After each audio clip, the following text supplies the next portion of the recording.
বয়স ধরে রাখার ফাঁদে ত্বক পড়িয়েছি। কালকের আমি একটি হেডলাইন আমি দেখছিলাম আনন্দবাজারে, তাই ভাবলাম এটা নিয়ে কয়েকটা কথা বলা যাক। এই যে আপনারা না জেনে শুনে বিভিন্ন ধরনের অ্যান্টি এজিং প্রোডাক্ট মাখেন এবং বা ফর্সা হওয়ার প্রোডাক্ট মাখেন, যেগুলোর মধ্যে স্টেরয়েড থাকে, কিছু বাজে অ্যাক্টিভ থাকে, যেগুলো আপনার স্কিনকে দিনের শেষে পুড়িয়ে দেয়, আপনার স্কিনকে পুড়িয়ে দেবে।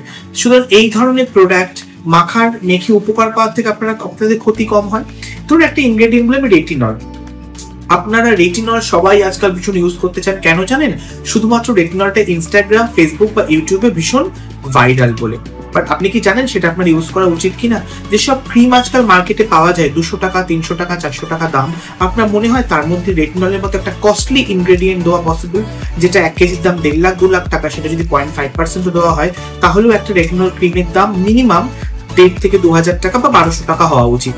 কি করে আপনাকে 200-300 টাকায় দেবে? তার মানে আপনি স্টেরয়েড ইউজ করছেন, মুখটাকে পোড়ানোর দিকে নিয়ে যাচ্ছেন। এবং রেটিনল কারা ইউজ করবেন? যাদের মুখ ওভার সেন্সিটিভ নয় তারা রেটিনল ইউজ করবেন। যাদের আফটার 35 স্কিন ডিহাইড্রেটেড হয়ে গেছে তারা ইউজ করবেন। রেটিনল ইউজ করলে তার সঙ্গে প্রপার ময়শ্চারাইজার ইউজ করতে হয়, প্রপার সানস্ক্রিন ইউজ করতে হয়, কারণ রেটিনল কিন্তু ফটো সেন্সিটিভিটিকে বাড়িয়ে দেয়। তাই জন্য রেটিনল সকালবেলা ইউজ করা উচিত না, রেটিনল রাত্রে ইউজ করা উচিত। একদম পি সাইজ 0.25% দিয়ে রেটিনল ইউজ করা শুরু করা উচিত, সপ্তাহে 2 দিন, তারপর সেটা বাড়িয়ে সপ্তাহে 4 দিন করতে হবে, এবং তারপরে সেটা 1 মাস ইউজ করবেন। তারপর 0.5% আপনি যেতে পারেন যদি আপনার স্কিন পারমিট করে। এই জিনিসগুলো মাথায় না রেখেই আপনারা রেটিনল ইউজ করেন। আর রেটিনলের সাবস্টিটিউট দুটো কম্পোনেন্ট আছে আমি আপনাদের বলি, যেটা অত্যন্ত ভালো, রেটিনলের ঠিক মতন কাজ করে, কিন্তু অত কিছু রেটিনলের মতন তার খারাপ এফেক্ট গুলো আপনাকে দেবে না। কি জানেন তো সেগুলো হচ্ছে সেরামাইড, সেগুলো হচ্ছে হাইলুরনিক অ্যাসিড, সেগুলো হচ্ছে অ্যালোলা এক্সট্রাক্ট।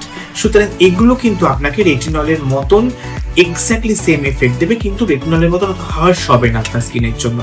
যেমন ধরুন আমাদের আরেকটা জিনিস আছে মাল্টিপেপটাইড বা কপাপেপটাইড। যেমন আমাদের anti ageing range hydrogen moisturiser, anti ageing moisturiser, বা আমাদের রিএজিং ক্রিম, বা আমাদের রিএজিং সেরাম, বা আমাদের ড্রপ অফ ইউথ, এগুলো সবগুলোর মধ্যে যেগুলো অ্যান্টি এজিং প্রোডাক্ট আমরা কিন্তু ইউজ করেছি সেরামাইড, আমরা কিন্তু ইউজ করেছি মাল্টিপেপটাইড, আমরা কিন্তু ইউজ করেছি হাইলুরনিক অ্যাসিড। সুতরাং নিশ্চিন্তে চোখ বন্ধ করে ইউজ করতে পারেন, এবং আপনি অ্যান্টি এজিং কেয়ার যদি প্রপার চান, এগুলোর থেকে খুব সুন্দরভাবে অ্যান্টি এজিং কেয়ার আপনি পেয়ে যাবেন। এখন কিন্তু আমাদের প্রোডাক্ট অ্যাভেলেবল স্কিন ডায়নামিক্স এর সাথে সাথে Amazon.in।